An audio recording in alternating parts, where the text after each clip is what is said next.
देश के सियासी तौर पर सबसे बड़े सूबे उत्तर प्रदेश में करारी हार के बाद समाजवादी पार्टी मुखिया अखिलेश यादव हर रोज बिना सर पैर के बयान दे रहे हैं।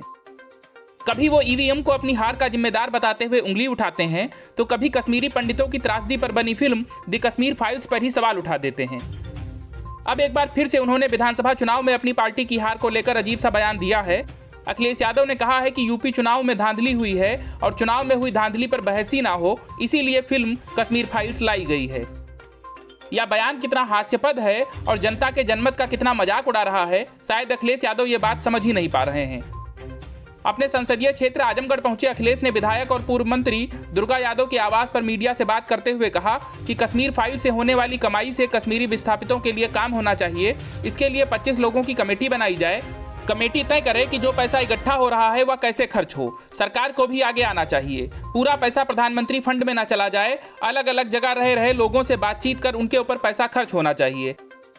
फिर उन्होंने विधानसभा चुनाव में धांधली का आरोप लगाते हुए कहा कि एमएलसी चुनाव पर भी हमें प्रशासन से लड़ना होगा। अखिलेश ने कहा कि मुरादाबाद में 1,47,000 वोट पाने वाले की काउंटिंग 2.5 घंटे तक रोक दी गई। बाद में पता चला कि वो 700 वोटों से हरा दिया गया।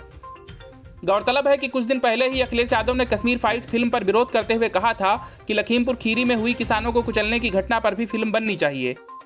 लेकिन अब उनको अचानक कश्मीर फिल्म की कमाई याद आ रही है।